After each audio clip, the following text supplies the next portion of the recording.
আমি আছি পূর্বাচলের ২৭ নম্বর সেক্টরের একটি প্লটে, যেই প্লটের আকার প্রায় ৬০ কাঠা।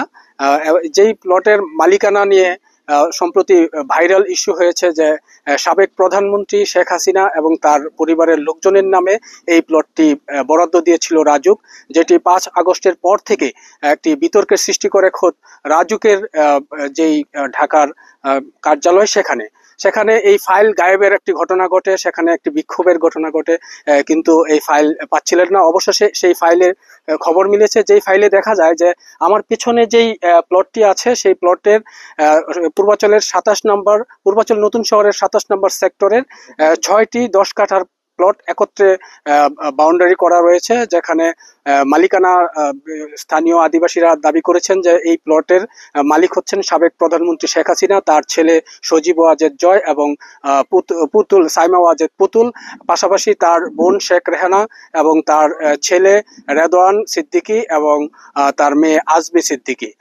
এই ছিল পূর্বাচল প্লটের যেই ৬০ কাঠার প্লট। আর এটি নিয়ে ইতিমধ্যে যে আদিবাসীরা বসবাস করছেন তাদের দাবি হচ্ছে যে তারা এই পূর্বাচল নতুন শহর প্রজেক্ট হওয়ার পর থেকে এখানে প্লট বঞ্চিত ক্ষতিগ্রস্ত আদিবাসী রয়েছেন, এখন পর্যন্ত তারা কোনো প্লট পাননি।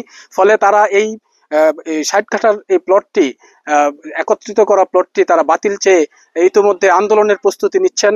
কিছুক্ষণ আগে তারা এখানে বিক্ষোভ করেছেন এবং এখনো মানববন্ধন করতে যাচ্ছেন। তবে আমি যদি কথা বলি যে এখানে যারা মানববন্ধনে অংশ নিয়েছেন তারা কেন অংশ নিয়েছেন সেই বিষয়ে আমি একটু জানতে চাইবো, যে একজন আদিবাসী রয়েছেন, যে আসলে তারা কি চাচ্ছেন। তো এই যে আপনারা মানববন্ধনে অংশ নিয়েছেন এই প্লটের বিষয়ে, আপনারা কি বলতে চাচ্ছেন? আসলে আমার বাড়ি হচ্ছে বরকাউ, আমরা অরিজিনাল আদিবাসী। এখানে আমাদের আদিবাসীদের এখনো অনেক লোক রয়ে গেছে, আমাদেরকে প্লট বরাদ্দ দেওয়া হয় নাই। তারা এইখানে কিছু দুর্নীতি চক্র কইরা বহিরাগত লোকরা বেশি প্লট দিয়া আমাদের এখনো প্লট দেয় না, আমাদেরকে হয়রানি করতেছে। আর এই শেখ হাসিনা প্লট বাতিল করার জন্য আমরা তোড়জোড় দাবি জানাচ্ছি। তো আপনারা শুনলেন যে একজন আদিবাসী সরাসরি বলেছেন যে এই ধরনের প্লট যারা বরাদ্দ পেয়েছেন সেই প্লট বাতিলের দাবিতে তারা একত্রিত হয়েছেন। আমরা আরো কিছু আদিবাসীদের কথা শুনবো যারা এই আন্দোলনে অংশ নিয়েছেন। আমরা আরেকজন আদিবাসীর কথা শুনতে চাই। আমার বাড়ি বরকাউ, আদিবাসী অনেক লোকে পলট পায় নাই। পলট সম্পূর্ণ আওয়ামী লীগের নেতাবিন্দুরা ২ নম্বরই করে পলট লয়ে গেছে।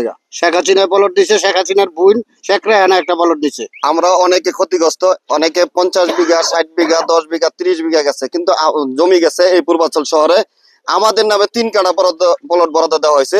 অথচ শেখ হাসিনা পরিবারের নামে একত্রে ৬০ কাঠা প্লট বরাদ্দ দেওয়া হয়েছে। কিভাবে হয়েছে? আমরা ভাই বোন আমরা প্লট পাই নাই, আমাদের আত্মীয় স্বজন প্লট পায় নাই, আদিবাসীরা প্লট পায় নাই, কিন্তু এই আদিবাসী ক্ষতিগ্রস্তরা প্লট পায় নাই। কিন্তু সেখানে শেখ হাসিনা পরিবার প্লট পেয়েছে। সেই প্লট আমরা অবিলম্বে বাতিল চাই।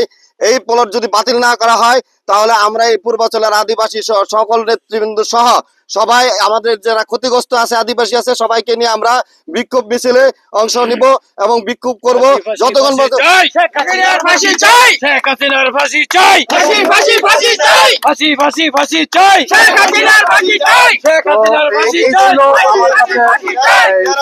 আদিবাসী যারা রয়েছেন যারা আন্দোলনে যোগ দিয়ে তারা তাদের প্রতিবাদ অব্যাহত রেখেছেন এবং পরবর্তীতে এই প্লটটি বাতিলের বিষয়ে রাজুকের কাছে স্মারকলিপি সহ এবং বর্তমান সরকারের বিভিন্ন দপ্তরে তাদের আন্দোলনকে জোরদার করার জন্য আদিবাসীরা একত্রিত হচ্ছেন। এবং 50 বছরের ওয়ারেন্টি আর বাহারি ডিজাইনের মুস্তাফা ইউপিভিসি ডোর, কাটিয়ে দিন নিশ্চিন্তে 50 বছর। Mustafa UPVC door, excellence with durability. পূর্বাচলের আদিবাসীরা একত্রিত হওয়ার জন্য তারা ইতিমধ্যে যেই আন্দোলনের ডাক সেটিকে বেগবান করার জন্য কাজ করছেন।